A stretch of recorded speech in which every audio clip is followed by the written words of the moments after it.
Hey, good evening. I know it's about 10:38, 10:40, and I'm on. Yeah, I am. I am on. I have something I want to talk to you about. And I think it's a good subject. That one of the things that I constantly am trying to I guess uh help the area of relationships, especially in this season of my life where clearly in my mind, in my spirit, the Lord wants me to deal with this. And so I'm doing that. And I want to try to bring some kind of levity or some understanding as to what the struggle is. There is this major battle in you know, uh, understanding men's perspective and women's perspective, and because we're moving in the time now where men are more vocal about how they feel and how they've been treated. But in the past, it hasn't been that way. It's been where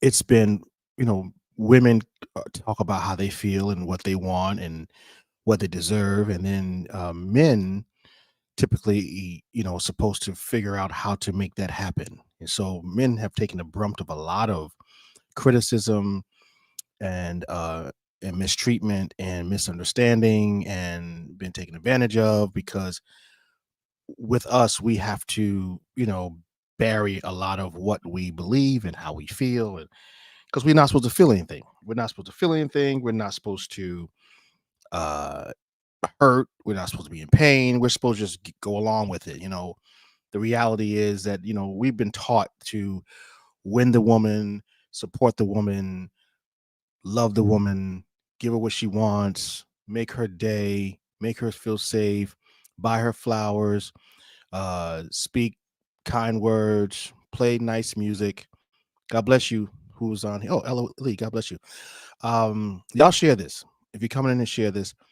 And so that's kind of how we've been brought up. I mean, that's what we've been taught. You're not supposed to women don't want to hear your feelings. You don't want to be moping and crying and talking about, you're supposed to conquer the woman and you're supposed to save the day. You're supposed to ride in, as this white and shining armor and rescue her and make her life wonderful and put her in a house and buy her a diamond ring and take her out to dinner and open the door, and all these things are centered around the woman, and only to get her.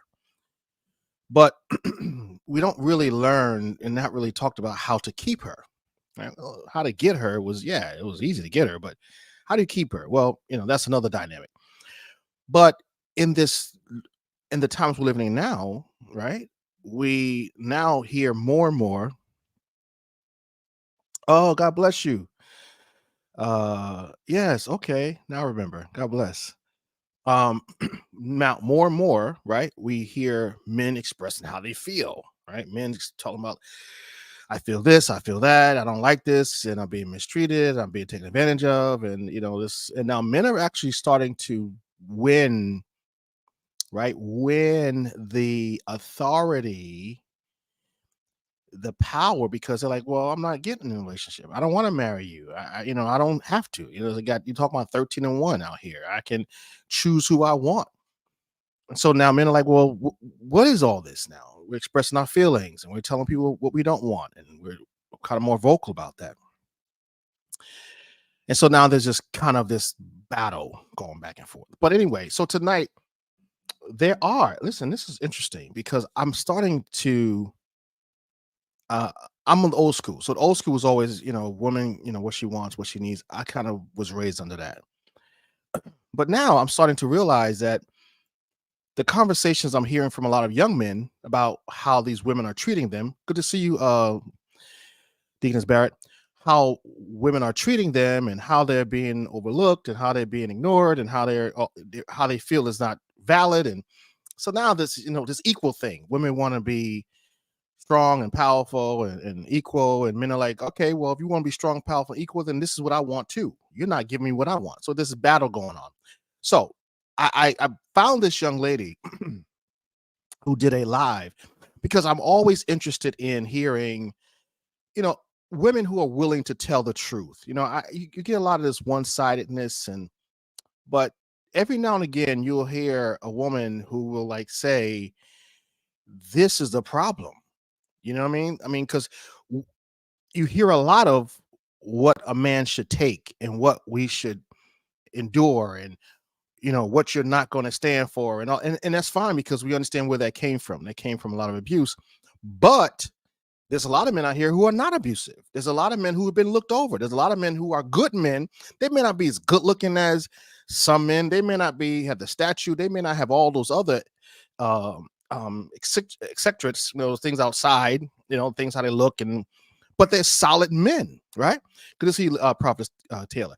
They're solid men. They're good men. So they're taken advantage of. They want to go to dinner, you buy them food, you treat them, you do all this stuff with them, then they tell you, I'm not really into you. I see you as a friend. You slip into this friend zone. What this dude's like, I'm not looking for a friend.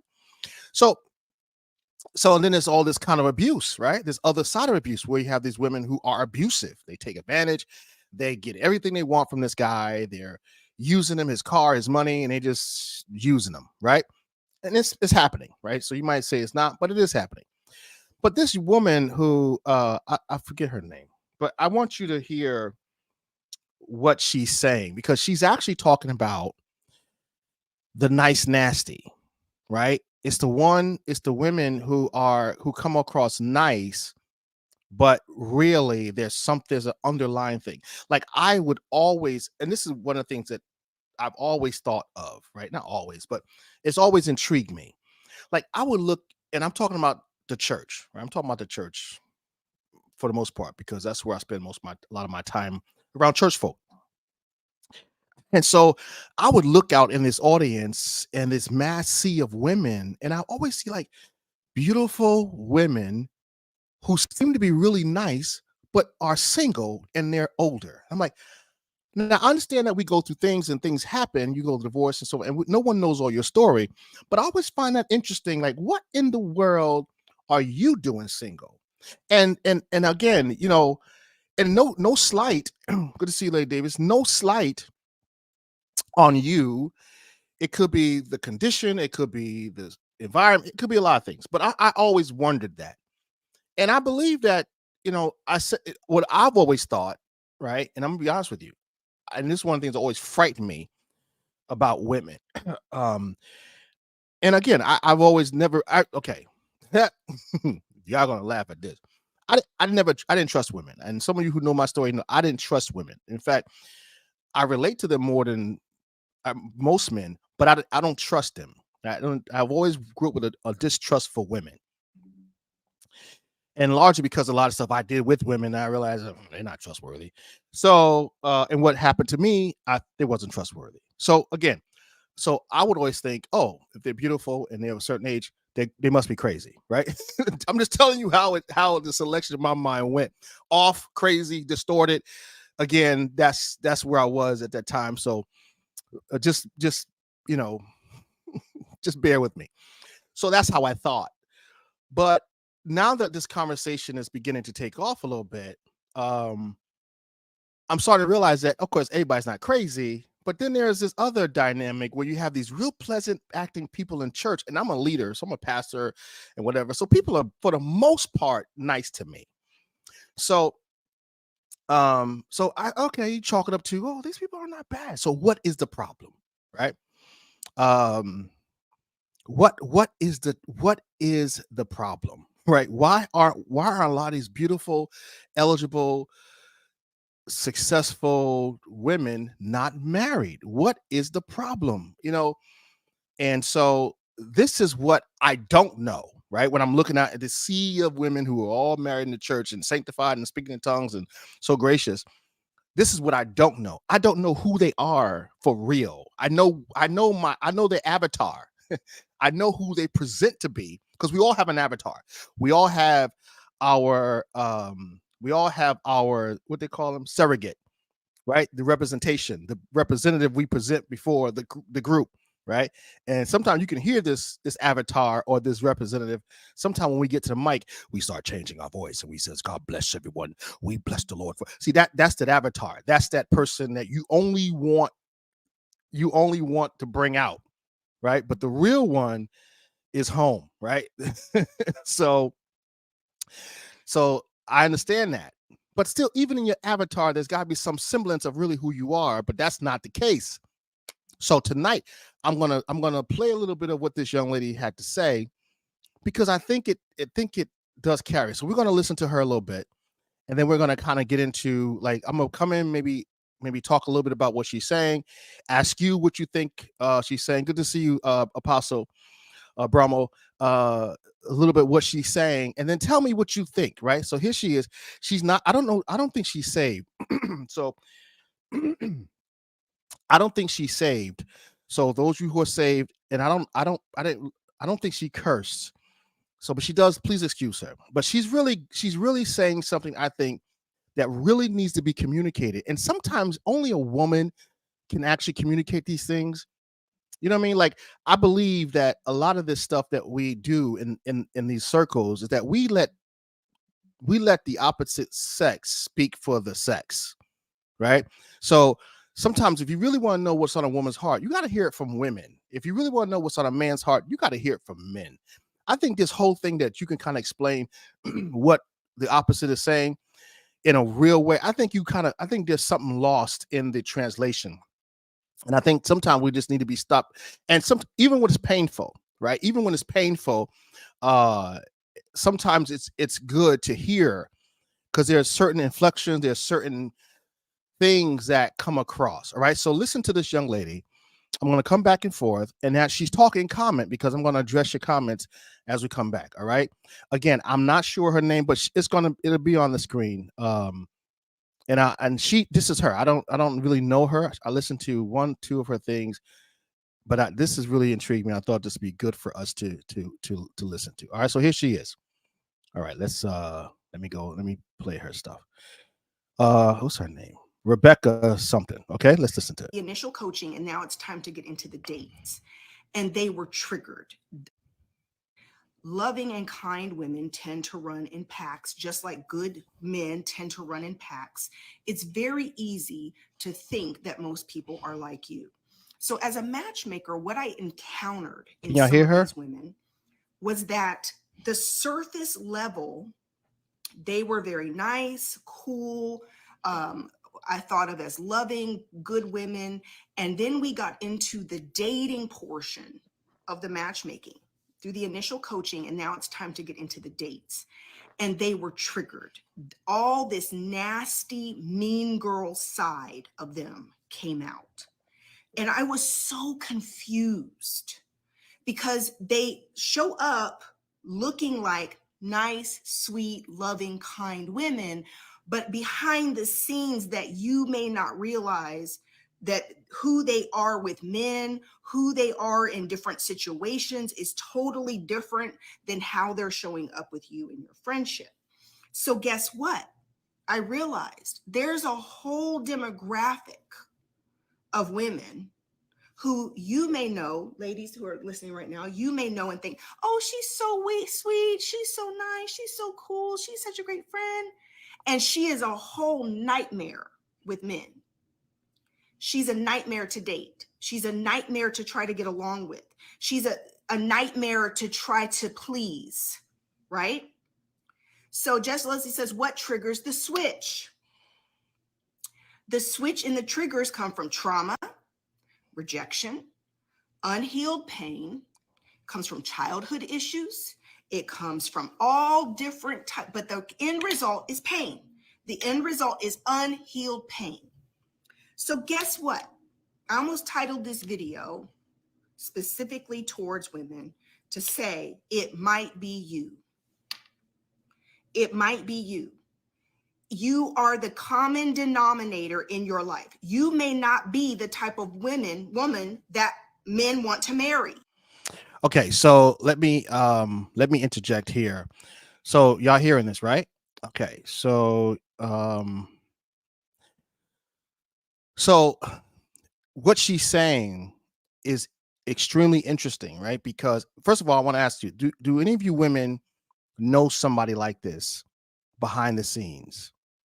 Because while you're answering that question, let me tell you, I know men like this. Like I know men who actually come across really, chivalrous and polite and gracious and really just because they're doing something. They're trying to win you. They're trying to get your trust.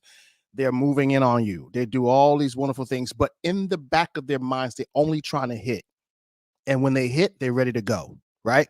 And listen, this is the intent. This is not a game. This is what they're here to do, right? And so I know that, and other men like me know that. But do you know women like this? Do you know women like this? And if you know women like this is good. Have you tried to help them not be like this? So let's listen more because she's going to get a little bit more deep in this because this whole nice nasty thing it becomes much more deeper. And she said trauma and pain and she didn't say this, but being vindictive, all those things come into play when we see this kind of thing. So let's listen to this because and while you're listening to this, and again, while you're listening to this, remember something. Street dudes know hustle. And this is one of the things that please share this, please. Street dudes know hustle, and street dudes know when you are hustling them, especially those who know game. Like they can tell when they track your words, they know you're lying. Once a dude thinks you are a liar and you're a manipulator, that's his cognitive dissonance. Now he can treat you like dirt because he know that you got game about you too, right? Because once he realizes you about game and hustle and you just trying to get over, he now has permission to treat you like that in his own mind, right? But let's listen to this. Let's listen more, okay? If you have questions and any comments, please put them on the screen because I think it will help. Help in our discussion. All right, let's go back to see our young lady, Rebecca. All right, Rebecca, talk to us. You may not be the type of woman that men want to marry. If you don't have men trying to, when they date you and do get a chance to know you and they don't want to marry you, they don't want to be with you, you might be the problem. Because that's never been a problem in my life. And it's never been a problem for many of the women I know. And this is not for everybody. But I'm saying to the women who tend to be nasty, mean-spirited, right? Literally, constantly got an ego, projection, high standards, demanding, picky, never happy, constantly high maintenance. Everything's a problem. I saw it in my matchmaking. And I looked at these women and I got a totally different perspective. And that's not just Black women. There are many women, white, Black, Latina, who struggle to be married, might have been married once, but listen, as they've gotten older and it gets worse and worse and worse, the attitudes get worse and worse, the entitlement, the hyper independence, everybody else is the issues, never looking at self. And this is what I want to be clear about. For these type of women, there is an overall lack of awareness that they are the problem. There's no personal accountability. There's no awareness. There's no work. They're not doing healing work. Because why would they want to do healing work? Why would I want to go to therapy? I'm not the problem. It's these men. These men suck, Rebecca. All these men suck. And the statistics, and they swallow up all the videos that talk about the difficulties in dating and the statistics And they apply it to them as the excuse and the scapegoat for why nobody wants them, or why they can't be married with a good man. Why is it not working for you? No, sis, that's not it. You're still just one person. And there's plenty of good people in the world, good men in the world, that would be able to be married to you if you didn't have an attitude problem, if you didn't have PTSD, if you weren't walking around so prideful and projecting all this ego and acting as if you're the shit. Ooh, okay. And nobody can even come close, that you're just lucky to even be dating me. You're lucky to even be around me. Oh, because you know I'm. Okay, so you know we're Christian people. All right, so she cussed. Forgive me for the cuss, but don't let the cuss don't let the cuss block you from hearing, because I didn't know I didn't know she cussed, but don't let the cuss, and y'all need to stop because y'all listen to movies that cuss all the time. But some of y'all probably still cuss, but don't let the cuss block you. But this is one of the things I wanted to highlight this here, because this is important. And I remember my wife and I was talking about this today. And this evening we were talking about this because she was sharing some things with me. And I was like, what's interesting is, and this is something that a lot of you beautiful women need to think about.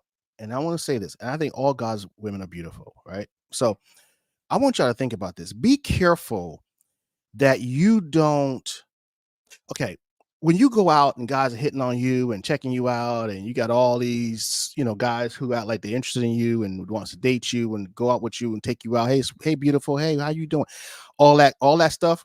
Okay. So what happens if you're not careful, right? What happens if you're not careful? You think those are comparable suitors, right? That's a possibility.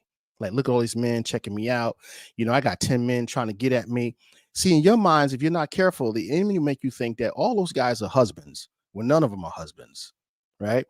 So be careful that you don't misunderstand the attention that you're getting, because it's one thing, especially for men, right? You got to know the species. You got to know how men move. It's one thing to think that you are attractive to these men. It's one thing for men to say that you're attractive. It's a whole nother thing to find you a wife, to be a wife. It's a whole nother thing for a man to actually walk down the aisle with you and to really seriously want to marry you. That's a whole nother conversation. And it doesn't happen with, hey, babe, oh, you look good. Oh, girl, I wish you was in my world. All that superficial talk, trust me, most of those guys, right? Most of those guys are not even interested. Really, they just want to hit, or just want you to be flattered, right? There is something to be said for a guy who speaks to you and you smile at him and say hi. Sometimes that's all he wants. This guy may be straight up involved, happy with his situation. He just wanted to know if I still got it. And your smile and your hi is all he needed. And thank God that's all he needed, because now he'll go on his merry way and leave you alone. But anyway, so let's listen to what she's saying, because she's saying some really good things about maybe what you're projecting and don't even realize it, right? Maybe what you're giving off and don't even realize that you're actually giving that off, because that is also dangerous. Like, some of these things that she's talking about are these internal issues that a lot of our women have, but we don't really, because we're surrounded by people who keep telling us we're good. I love women conferences. I think they're powerful. I think they're wonderful. I think they help. But I think sometimes the message becomes a little, what's the word? Delusional, right? And I think it kind of makes us defensive, make our women masculine and strong. And, I can do this, I can do that, da da da da da. And then now, again, it really gives off a certain energy, and you got to be careful with that, right? Because when you're dealing with people who are focused on that, they can pick up your energy. They can see where you're coming from. So let's listen to her some more. She's saying some really good stuff. I hope this helps you. And like I said, if you have any comments, share them. And we'll talk in a few minutes. And if you want to come on tonight, it's kind of late, but I don't have a problem with taking a few people who want to have a conversation about this. All right, here we go. Let's listen some more of what this young lady has to say. The ish. Stop. Don't be cussing on this And then live, young lady. all of the work We that say goes into the posturing. So degrees and titles and cars and houses and money. I had 2 clients, a doctor and a lawyer, back when I was matchmaking. Couldn't beg, borrow, or steal a man to commit to them. They weren't ugly. They weren't ugly. We know that men will tolerate a lot of ish from gorgeous women. A lot of ish. Men will tolerate, let me say it again and slow down. Men will tolerate a lot from beautiful women. But if you're average and you're not drop dead gorgeous, I've said it before, what's drop dead gorgeous? Face and body. That does it for him.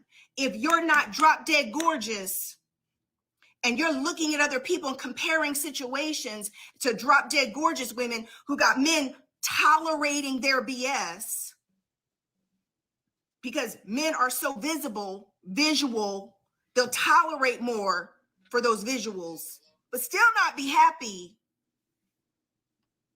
The type of women that men truly want to be married to are beautiful women who are also kind, who have boundaries and backbone, but are not mean girls. They want some peace. They want peace in their day-to-day life. It's fine for you to have backbone. It's fine for you to have boundaries. That's what healthy people have. But to deal with BS constantly, up and down every day, don't know what you're going to deal with today, tomorrow, ups and downs and craziness, and she's triggered by this, and now she's mad at you over something that happened to her when she was 6, and all over the place. But then you're wondering why nobody wants to marry you. Shoot, your friends barely tolerate you. If you're really transparent with your friends aren't even honest with you. Because they catch on to the mean girl stuff. They catch on to the attitudes and the posturing and the ego. Because I'm the shit girl. Because you know me. I get it done. I handle my business. And they're looking at you like, yeah, but you're pretty difficult. And I have to take you in doses. You think a man is going to lay down, wake up, deal with you in day-to-day life? If he can't enjoy his days, if it's constantly crazy, and you constantly making him feel like he's not as good as you, constantly throwing stuff in his face that he's not performing on your level, or he needs to get on your level, or he's not. And guess what? Guess who's guilty of this the most? Super high achieving, successful women who get a little money and it goes to their head and they think that their shit don't stink and they think that men are going to put up with them being brats. Okay, so let's talk about this. I know she used the S-bomb again, and we're gonna have to pray for her. Make sure she was doing good before, but she fell off. Anywho, but listen, so this is the other problem with power, right? Because she's talking about power, and I think this is extremely important because, and again, let's talk about all of it because I believe in dealing on both sides. A lot of our women had to move in these places of power because of lack of males or fathers and so forth not doing what they're supposed to do. So I get that. So a lot of our women are forced into this area of, I was raised by a single mom. So this power, this strength, all this stuff that a lot of women had to endure is, what they had to endure. What do you want them to do? And God has blessed them. Don't get me wrong. It's not like God loves women. I tell brothers all the time, listen, if you don't mess with God's women, one thing for sure, don't you mess with God's women. So, but this whole thing of trying to usurp this authority and move into this realm and space, that's a problem because now when a man comes, and I talked about this before, when a man comes, you have to be willing to let that go, right? You have to be willing to say, okay, I got me a man. I was listening to someone talk the other day about this woman who she's a millionaire, she's well achieved, she's got all these wonderful businesses, she's making a ton of money, she's got a 6,000 square feet house, she's got all this stuff. And she said she can't wait for a man to come in her life and take all that responsibility from her, right? Because she wants someone to lead and wants someone to be in charge and all the stuff that she wanted. But what she said was, but I will not settle for less than what I have. He has to have at least equal what I have in order for me to accept him. Okay, see that right there, right? Now, your value in that, and in my mind, and when I think about what she said, is the money, right? So you measure a man based on what he can provide to you. But if a man did that, then that'd be somewhat sexist or a problem. So you can't on one end demand something from a man, right? And then on the other end, think that he want him to take all this weight for you. You gotta kind of be fair about that. So she's saying these overachievers, right? It's good to, if you have to do it, do it. I get it. But when someone comes along to carry the weight, then you have to let that go, right? You have to be willing to let that go and say, okay, I trust him to do this. If you don't trust him, don't do it. If you can't put your life in this man's hands as your provider, your protector, or whatever your values are as relate to your husband and that whole understanding, don't do it, because then now you are running the risk of jeopardizing something that could be really great. All right. And that's all I'm saying to that. But that's one thing I gleaned from this point. Apostle James says, because of lack of knowledge. And I think these conversations need to happen more when we're having these groups, right? Because now there's got to be this feminine. Decent, solid men are attracted to feminine, soft, kind, pleasant. I mean, I'm telling you, that is what a man is attracted to. Y'all see that as weakness, right? I don't be weak and feel like I can get over on me. No. See, that is a dude. See, now you're thinking like a dude, because a dude, if he's seen another dude act soft and feminine and polite and kind, that's weakness. But to a woman, we expect that, right? And that's an attraction to men, to see you're kind and you're pleasant and you're agreeable and you're not all up in arms. Are you a pushover? No. Do you have standards? Absolutely. Do you have boundaries? You better have some. But those all can be exercised in a way that's attractive to a man. Men don't have a problem with you saying no, right? They don't have a problem with you saying, listen, I'm not ready for that yet. Da, da, da, da, da. But if you say it with a certain thing, that's a problem. And if he has a problem, then he's not the one. Okay, so that's how you can weed out stuff too. All right, let's go. Let's get back into this with her. I think she's saying some good stuff. Please excuse her profanity. She doesn't know she's talking to a bunch of church folk tonight, but she's saying some good stuff, y'all. Because they think they bring all this to the table, and men don't care about that. So now your money, your car, your house, whatever it is you've accomplished materialistically, whatever it is you think that you bring to the table with your titles, your money, and all of that, he'll still leave. He'll still walk away, which is the very thing that you're afraid of, because you've got all kinds of pain from childhood issues of rejection and abandonment. So this is what I come to say. Therapy. You need therapy. You've got to get help. You can't keep acting crazy. You can't keep blaming other people. It can't be every man you meet don't want to marry you. It can't be that just every single person in your life ends up leaving you. Guys, we know these type of women on the job. You encounter these types of women as the managers at work. You're encountering these women. Listen, we meet them and see them all the time and know them. They're the women that people call them a bitch. behind their back. Boop, Behind your back. I'm boop. talking to somebody. Your friends and the people who really know you call you a Boop. bitch. Okay, I got it that time. There you go. Don Henry says it's not the money that intimidates men, it's usually the attitude and personality that repels men away from high earning women. Amen. So let me talk about heart posture. Let me talk about mindset for a second, ladies. This is what we're covering in Soft Wife Life.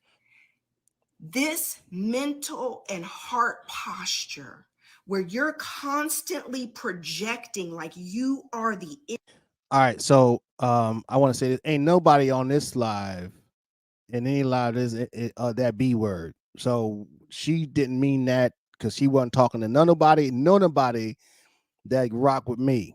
All right, so don't you own that. I don't condone that. I know what she's trying to say. Y'all all know what she's trying to say, but that is I'm just gonna denounce that. But she's saying some good stuff, and so she's saying that y'all are very difficult to deal with. That's what she's trying to say, but she ain't 100% delivered. All right, so y'all just know that, because I want to make that clear. I know it came over, and I didn't know she was gonna say that. I caught the second one, I didn't catch the first one, but that's not nobody here now. Nobody.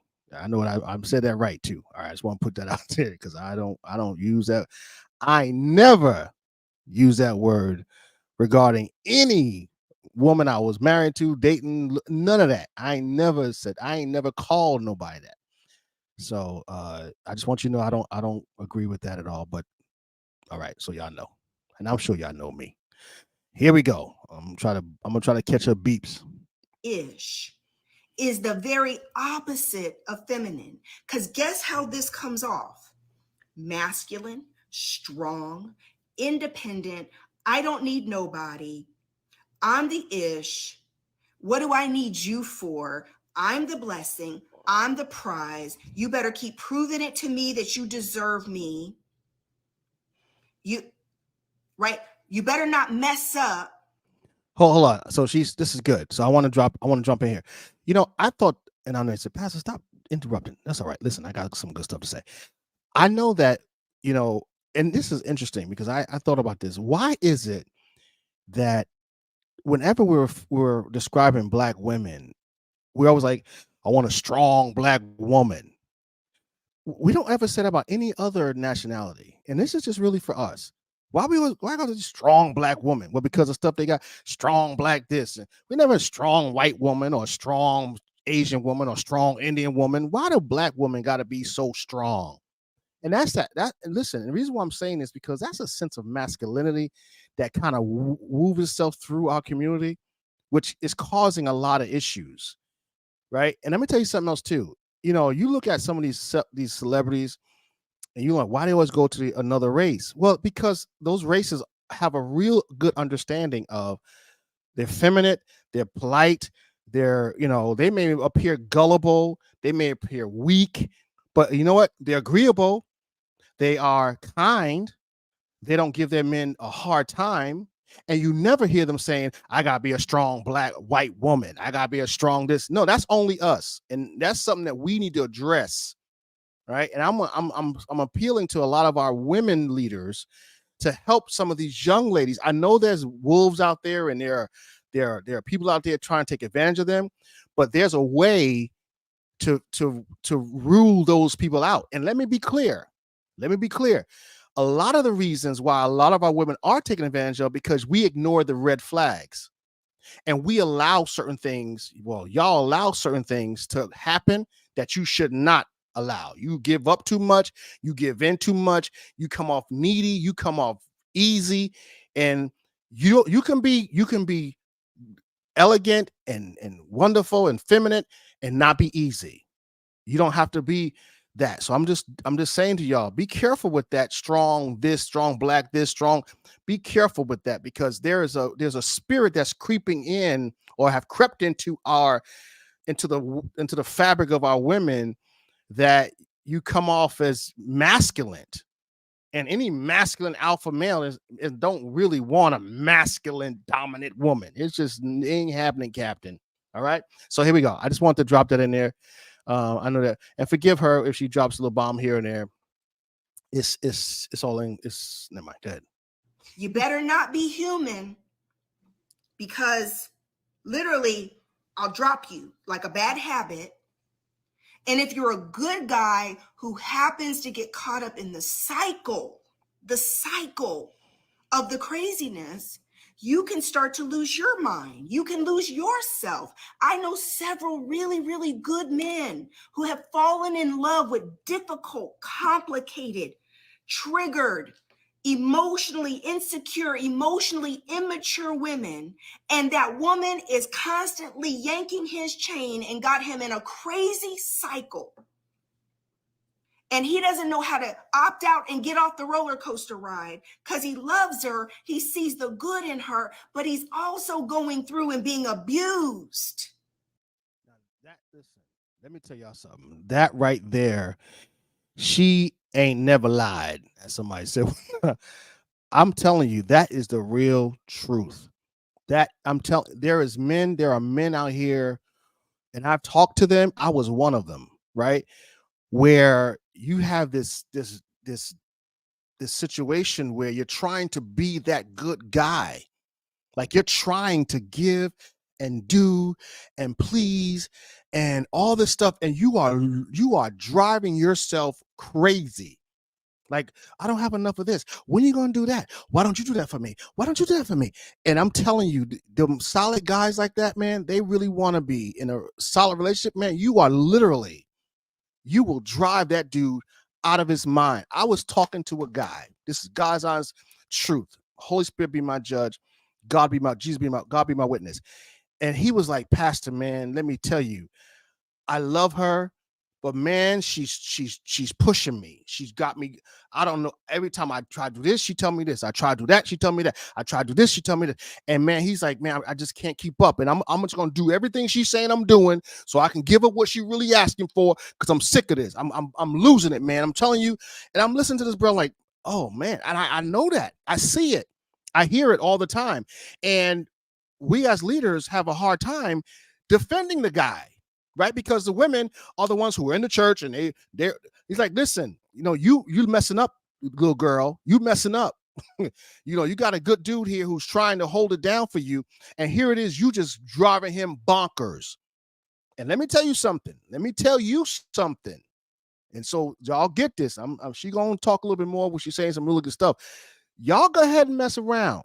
There's a woman out here, right, that's laying in the cut, that ain't got all that stuff going on with her, waiting for, hope you mess it up. Girl, please mess that up. And let me be the one he recognized. Because that's the deal. And I tell women all the time, and I'm gonna tell y'all this too. Get this. While you're making your home a hell, there's somebody making her home a haven. And the reality is he picked you, right? He wanted you. So you're gonna have to change that up, because you can't keep going through men. You can't keep going through this stuff, because eventually it ain't gonna be good. Eventually you're gonna be like, well, how many times you been married? How many times you been who? Okay, that's what's gonna happen. Okay, so peep that. And y'all, listen, who I'm telling you about, y'all don't even know that I know them. So ain't nobody in my camp, ain't nobody in my circles. Y'all don't even know I know them. I'm telling you that this conversation has happened more than enough. All right. And I hear it all the time. So y'all pay attention now. And if you need help, get yourself to get some help. I'm telling you, you need to go sit down with somebody, make that a priority. Because you in church, you saved, sanctified, filled with the Holy Ghost, speaking in tongues, laying demons out, casting out devils, and raising up the dead, and causing the sick to be healed. But you are still got your mind messed up. And let me tell you something. You can be just that anointed and still that messed up. So don't let one fool you. Don't let the use of God using you as a gift fool you to think that you don't need help on other fronts. Okay, so let me just put that out there, because I know a whole lot of people who are anointed.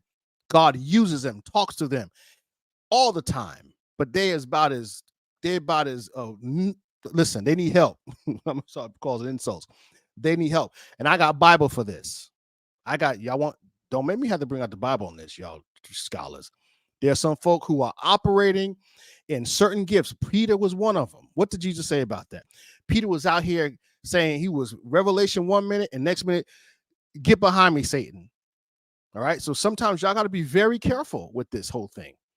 Okay. Don't let nobody fool you. You need help. You're a human. All right. Here we go. In the meantime, it happens to good men just like it happens to good women. I'm talking to somebody. I don't know who I came on here for this morning, but I came on here for somebody because somebody needs to hear this message. You are the common denominator. And if you are dating and engaging with men and they don't fall in love with you and want to marry you, you're not the type of women or woman that men want to marry. He'll date you. He'll screw you. He'll hang out with you, but he's not marrying you. Why? Because marriage is a lifetime commitment. Marriage means I'm tying yourself, I'm committing to going to sleep and waking up with you every day. Let's reverse it for a second, ladies. If I can't be best friends with you and have fun, life out here is hard enough. Life out here is crazy. The world is beating everybody up all day long. Do you want to sign up for a lifetime of trials and tribulations and ups and downs and craziness where you're going to commit to saying, I live in the house with this person. There's no escaping. I'm going to go to sleep and wake up with somebody who's tumultuous, emotional, angry, bitter, mean. I don't care if you can literally do acrobats in the bedroom. I don't care if your sex game is so strong and your head game, get them going crazy, girl, and you all the ish because you done taken all these tutorials about how to give head and how to have bomb sex, and now you a freak in the bedroom. I'm a lady in the street and a freaking, all right, I'm a lady in the bed and a freak in the streets. Okay, so different directions, but so I was really talking about a. So y'all know. I hope I think I messed up. Where's she at? Oh Jesus. Anyway, so I wanted I got to turn this up. So now this. Yeah, she's saying some stuff that's I guess and this is real talk. This is what we call real talk. Okay, I know some of y'all running away because she uses a few words and whatever, but she's right. And y'all be clear about this. There, you will fall into a category with a guy. If you are good sexually, that's all. That's it, man. She's the one that do that special kind of thing that she do, but that don't make her wifey. She's the one man that can make, man, I love, but that don't make her wifey. And sometimes you are putting all your stock into one thing because you think that's what men want. Yeah, men want that, but they're not marrying that. Listen, men want that. It's great. It's wonderful. But that's it. It's like they don't want to live with you. Even you can have a best friend. Like I have a dude, brother in my life, man, he's my covenant brother, right? I love to hang out with him, go shopping. I don't live with him. And if I'll kill him. I mean, we can't live together. I don't care how good your relationship is outside of home. You can't live with that person because who that person is on the outside is their avatar, right? It's that what you, and so all you become is the one that can do that thing. And you know what happens in that space in a man's mind? Let me tell y'all something, just so y'all know how men think. If a man got multiple women, that's because he is have multiple women to make the one he wants, right? So he got one that's good in bed. He got one that can actually cook. He's got one that makes him feel like a champion. He's got one that would have rather die.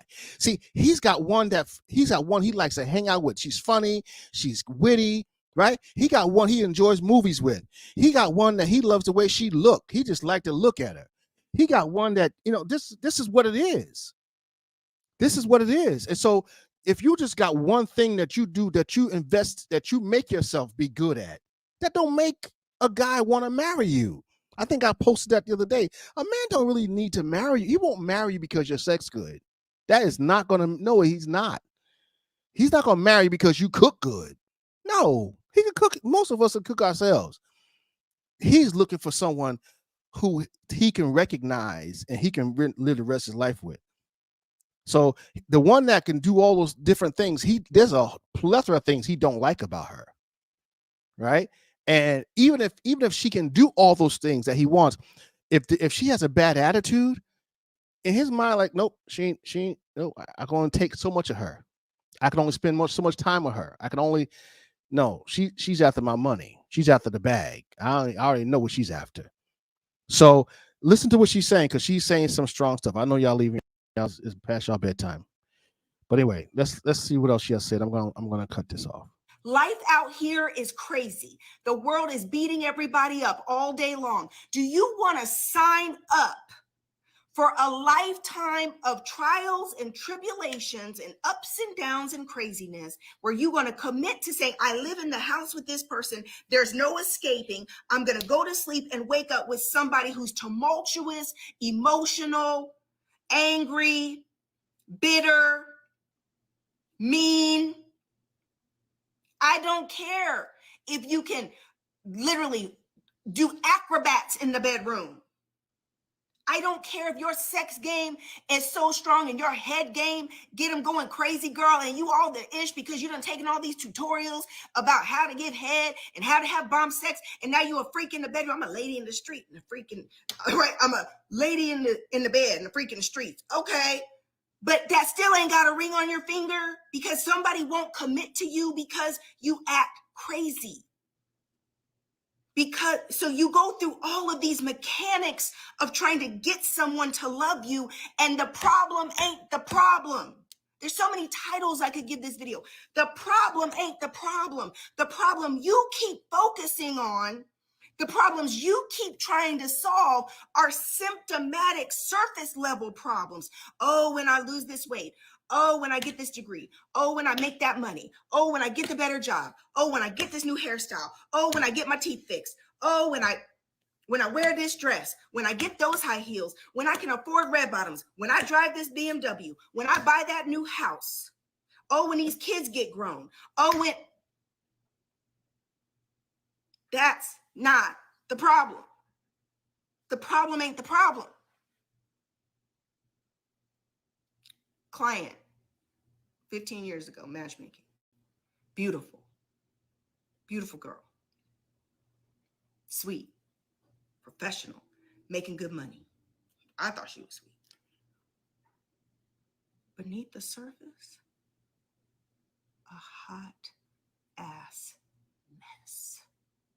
And if I'm a woman, and y'all know I have a big heart, I love people. I love people. Guess what? But if I can look at you and say, damn, you've really got some issues. I get it now. How could you be this pretty and nobody wants to marry you? I understand now where these problems are coming from. Some of you guys inbox me constantly, will you matchmake? Oh, I want you to go and matchmake again. You don't need no matchmaker. Because at the end of the day, it doesn't matter who tries to bring a good man to you. Ain't nobody gonna be good enough. Ain't nobody gonna deal with your BS that you're projecting out here. And if I'm looking at you and saying, I wouldn't want to date you, I wouldn't want to marry you, you're not fun, you're not cool. I'd be signing up for a bunch of craziness. And many women, I'm not saying all women. Y'all know I'm not talking about all women. There's some really lovely, wonderful women out here, just like there's some wonderful, lovely men out here. I'm talking about the segment of our population who is walking around super entitled, super independent, and thinking they are the shit. Ish. Beep. The shit. Beep. Stop, girl. And guess what? The problem is not the problem. You can work on all this external, materialistic, physical-ish till you're blue in the face.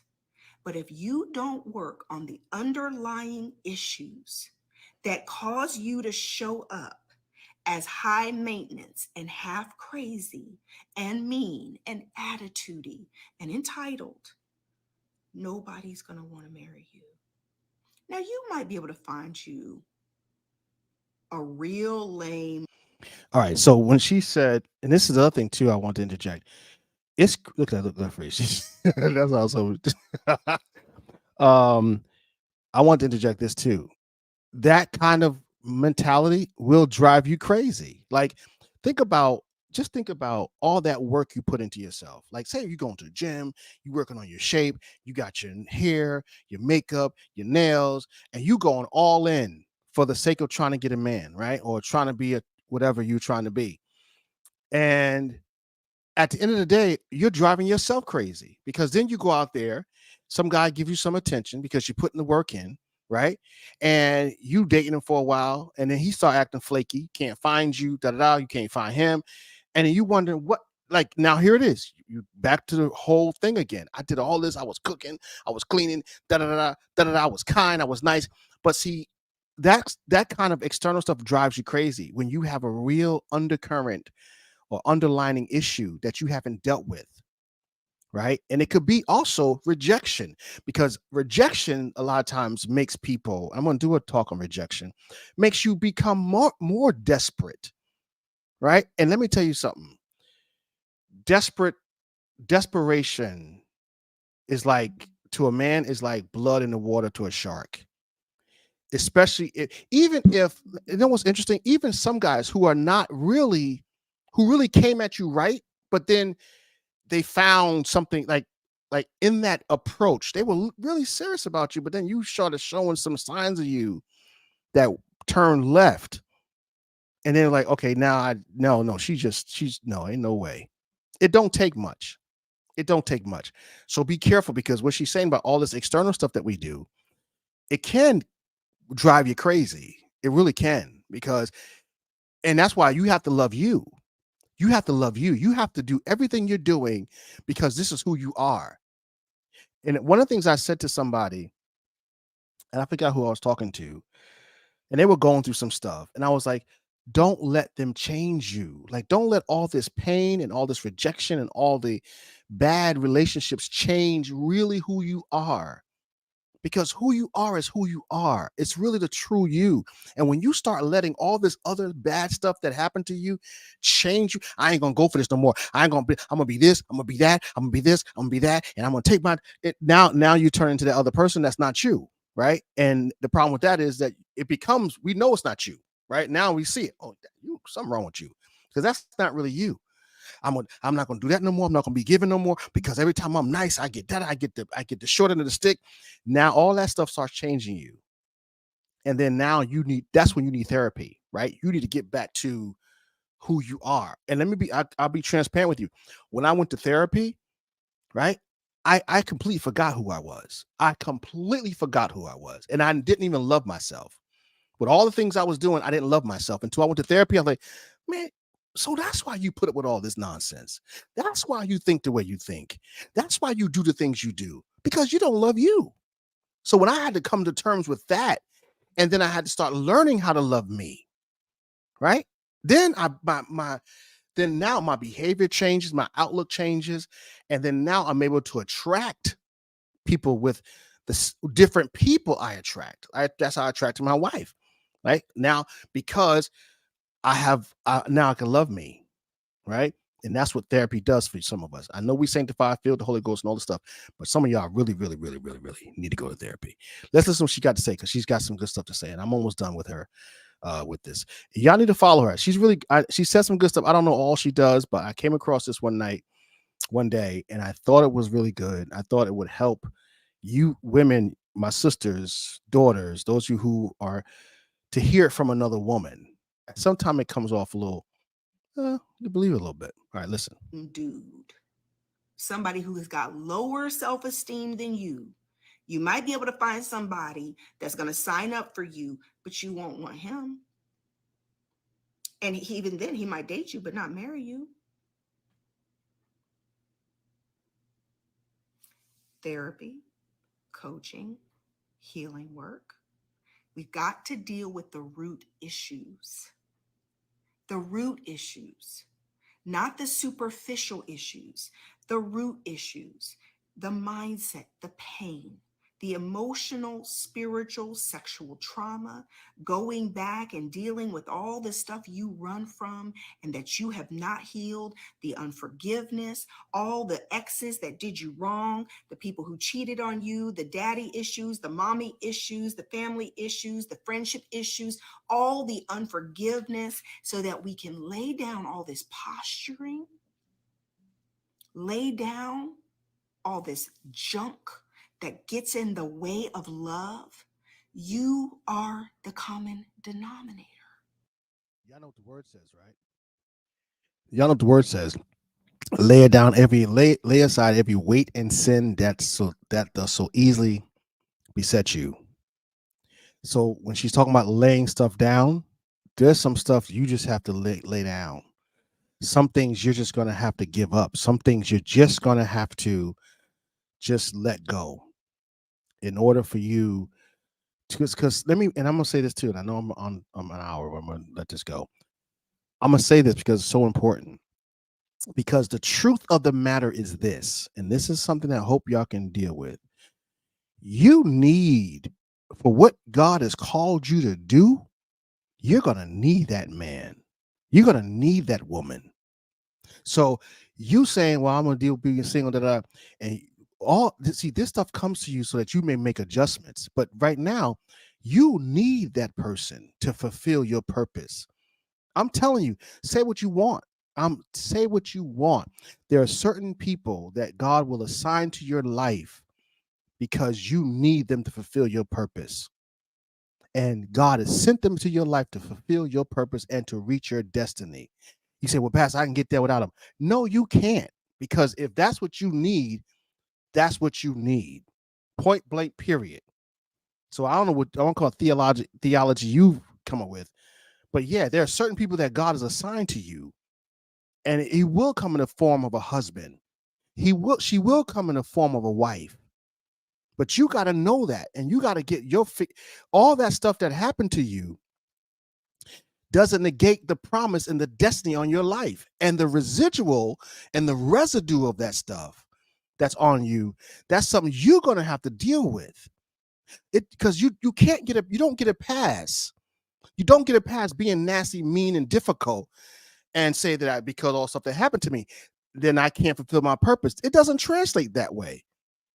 You got to deal with that. You got to say, "Lord, listen, okay, let me get this resolved. Let me get this cleaned up. Let me get myself together." And I'm gonna tell you what the Lord told me. I said, "I don't want no wife. I'm done. I'm sick. I don't want to be bothered these women. Whatever." My whole gripe, right? And Lord said, "Well, listen. For you to do what you got to do, you got to have a wife, and that's the deal. That's the deal. And my deal with my agreement with God was, this is what He said to me. Y'all ready for this? Because if you don't, I could take you out of here because I really don't need you out here." I was like, "What?" He said, "I could take you out of here. I don't need you out here no more.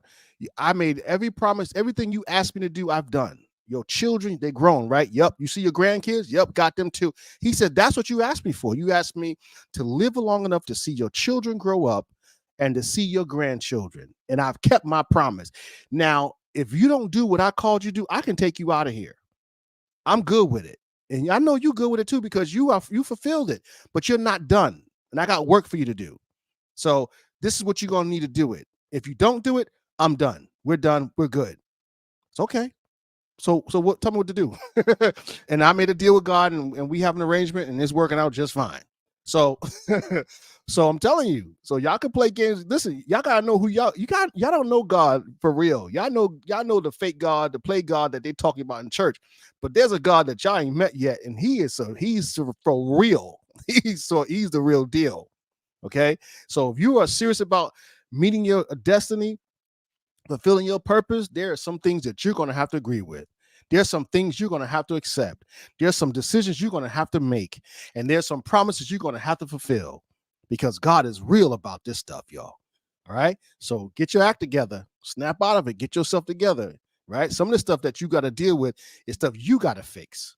Huh? The Bible said, let this mind be in you that was in Christ Jesus, because a mind can't be delivered. Right? Be ye transformed by the renewing of your mind, because a mind can't be saved. So that means that's work that you got to put in, because a lot is trauma. Not all of it, but a lot of this trauma you allow into your life. Those bad relationships that mess you up, you let them people into your life. God didn't tell you to let them people into your life. You did that. You gave yourself too soon. You allowed yourself to go too far. So let's be honest about it now. I know you want to blame every man that you slept with and mess around and kids with, all this stuff, but listen, who opened that door? So we gotta own this stuff for us to really have a real conversation. All right. I'm talking to sanctified, filled the Holy Ghost filled, fire baptized women now. I'm talking to y'all. I'm talking to everybody, really. All right. So let's get to it and stop this blaming these dudes that nobody know. All right, let's go. She got some more to say. Don't be cuss on here, young girl. Common denominator. It's your responsibility to deal with your ish. We're not teenagers anymore. If you are a grown person showing up in new relationships, expecting a new person to deal with all your junk and put up with it when they're not the ones who caused it, they didn't cause it. They didn't initiate. They didn't hurt you. They didn't abandon you. They didn't reject you. They didn't do any of it. It's not their fault. Yet you're trying to make the new person pay for what the other person in previous situations and what your mommy and your daddy and your kinfolk did to you, and what that job did to you, and what that baby daddy did to you, and what the friends did to you, what you did to yourself, the choices you made,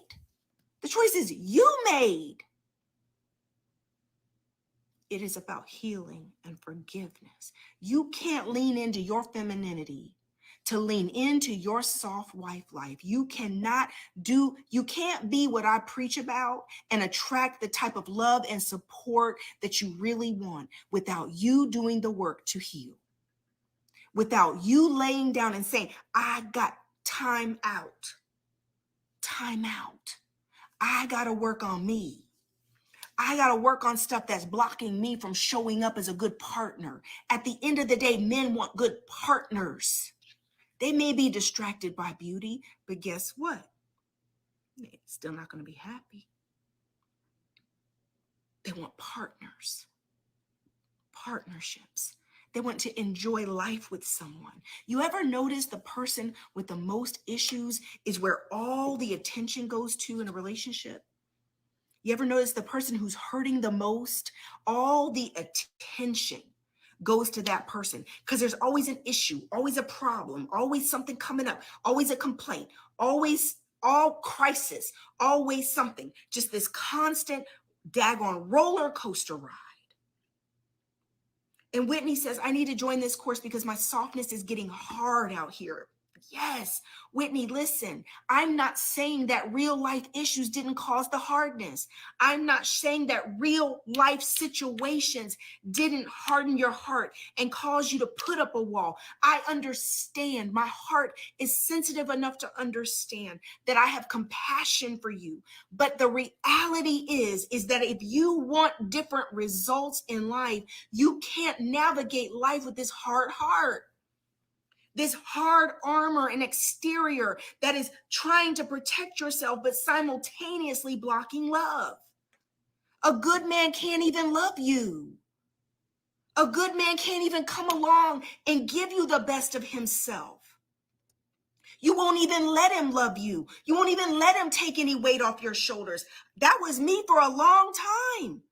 I got married, love carried a piece. He's a good man, loving man, kind man, hardworking man. And I was just I'd been a single mother and divorced and raising my sons and starting businesses. And I just been doing everything by myself for so long that it's not that I have a hard heart. That wasn't my issue. I didn't know how to partner. I didn't know how to let him help me. I didn't know how to let him take anything off of me. So we're single, and the reason you get married is so you can have a partner. But guess what? You can be in a relationship or get married and still be isolated and alone. And it still be all on you, even when you're with a good person, because you won't let him help. You won't let him take that load off of you and be a husband and partner to you.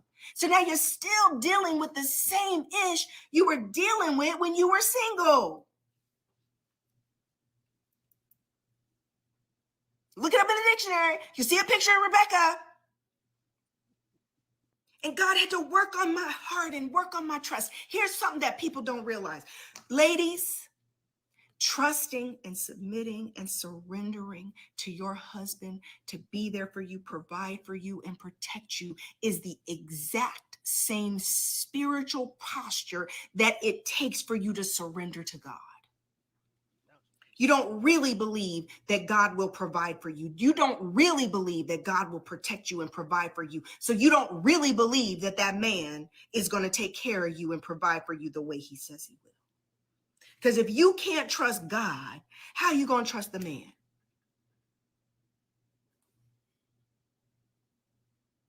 Deeper levels of faith, deeper levels of surrender, deeper levels of love, deeper levels of trusting God. And seeing the God inside the man and literally leading, following the leadership of God and your man. Because you're leaning in to faith. You're leaning into trust. You're leaning in to the same energy, how God as a father takes care of us. As a man, he's built to take care of. He's built to provide. He's built. Their shoulders are more broad. They're tougher than us. They are built to take a licking and keep on ticking. Men are built for it. As women, we're not built for that. God didn't even position us for the heart posture and emotional state to be able to handle so much pressure. We do what we have to do, but the truth is we lose ourselves in the process. We're exhausted. We're overwhelmed. Man, listen, the more I have fallen back and the more bills that Carrie pays, and we're using my money to invest and build up more retirement and invest in property, and then we're using my money to do all this other, the harder that Carrie works and the more I relax, the happier he is. It is the oddest thing. He literally working himself and loves to take care of his family. Loves it. I'm sitting here like, She listen, she is saying something that is so profound, and I want to hope I'm gonna chime in here. She's really saying some, she's talking saved now, y'all. She's using God and all this good stuff, but you can tell she go to church. But let me tell you something. Men are like this, and this is very important for some of y'all to realize.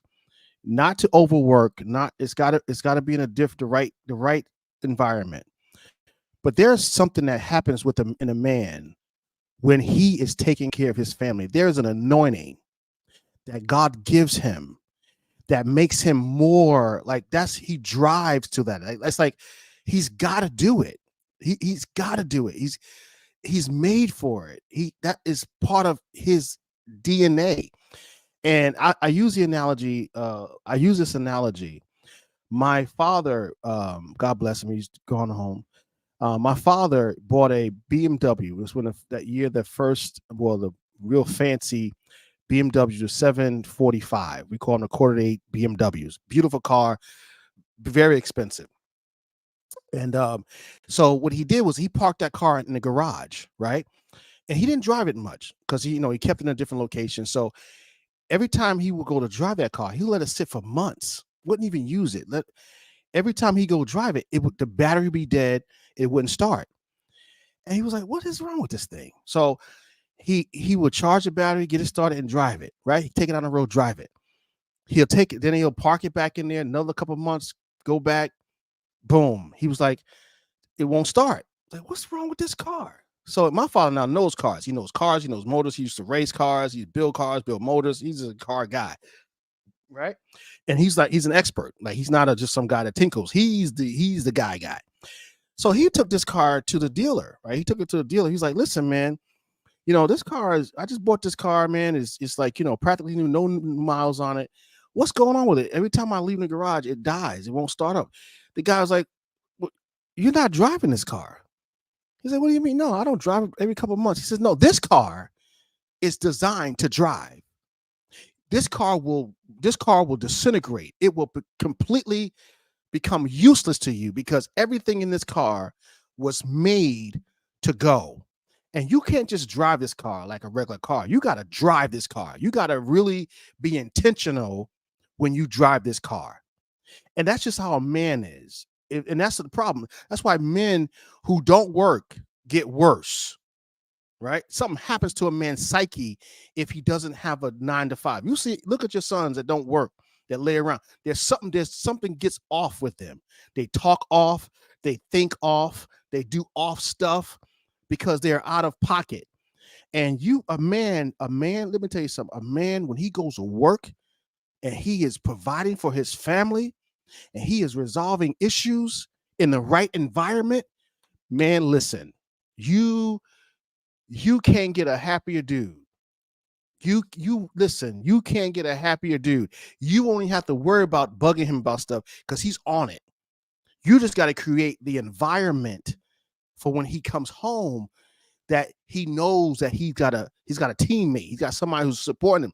And a woman, if you operate in your femininity, all you got to do is be kind, be gracious, be pleasant. And man, create an environment. Know when to leave him alone, know when to feed him, know how to make him who he is, and just speak nice to him and da da da da. Man, you will get him. And you can't go pound for pound now. Y'all be trying to box with these dudes. You fussing and cussing and acting, yelling. That don't get it. That don't get it. Your femininity is the most powerful thing that you have. And if you can't tap into that because you're so masculine or you're so dominant or you so this and you bucking, forget it. All you're gonna have is chaos.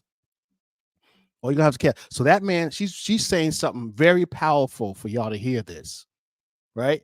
Very powerful. And I tell my wife all the time, I said, when I go to work, my wife makes me want to go, not to get away from her, but no, she really, because she creates an atmosphere for me, right? She understands that. And it's such a blessing. She said something to me the other day. I told her this morning, I was like, she asked me questions I've never been asked. Like in the morning, what do you going to take tea? You want coffee? Who asked that? Who? And she's consistent because it's an environment. There's this whole thing about what she brings to us as a man, what a woman brings to you. And y'all are powerful. Women, you are so powerful. You are so vital to the community. And I know you've gotten a bad rap, and I know you have some things that happened to you. I know some things went down. But don't let that define you. Don't let that joker who did not appreciate you because he was dealing with his own trauma. Don't let that define you. Don't let that change you. Don't let that make you something that don't work for you. If you were kind and pleasant and be that, because that's your strength. All right, let's go back to the sister here. She really getting deep here now. I really wanted to tell you that because she's like, it don't make sense, but it don't have to make sense to you because we're men. And men don't, we do something different. Here we go. Okay. He really likes this. You mean this whole time? I could have been living my soft wife life, but I wouldn't even allow myself to do that. I wouldn't let him step up to take on more so I could be more relaxed. I still am a part-time CEO. I still have all my passion projects and my businesses. I'm just not pressured to produce. Whitney says, how long did it take you? Several years, Whitney. Several years. It took me a long time. I was in this marriage bucking the system. Bucking the system, y'all. Please, y'all share not this. getting the Please benefits of hit that share marriage, not button. getting the benefits of having a true partner. Because your girlfriend's going, your girls, your Michelle daughters, says, your I'm praying for a people man are to going to take need care of this. you. Listen, Okay? you want to be a woman Share that this, a man please. wants to take care of. You got to be a woman that a man wants to marry. You got to be a woman that a man, you pull that out. You get that response from a man. I had to learn that.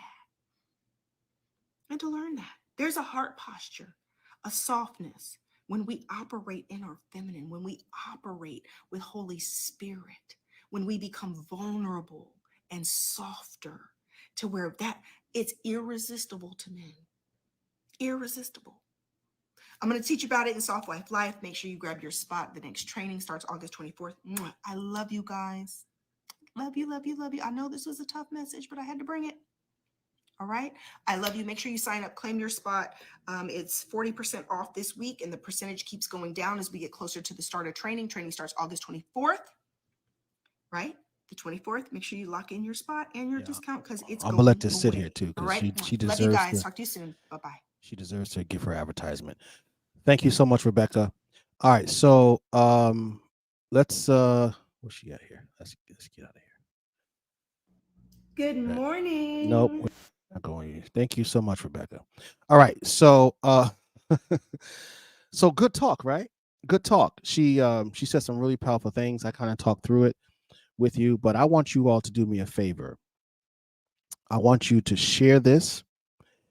Um, I really do. I want you to share this. I want you to make sure that you let somebody know that you know this conversation is so extremely important because we are losing this. You listen to me. We are losing this. All right, and somebody needs to tell you all the truth. Okay. And I know we have people say, well, what about the men?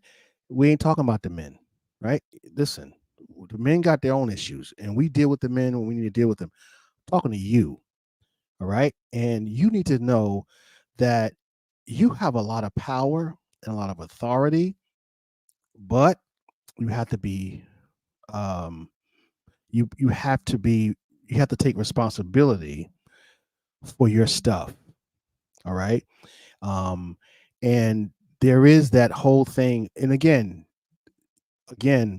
she says some really, really good things. Go back, listen to it if you missed it. Go back and share this with somebody. She said a lot of things that should resonate with a lot of you. And if some of you got this, good. I'm glad you got it. Some of you need to get it.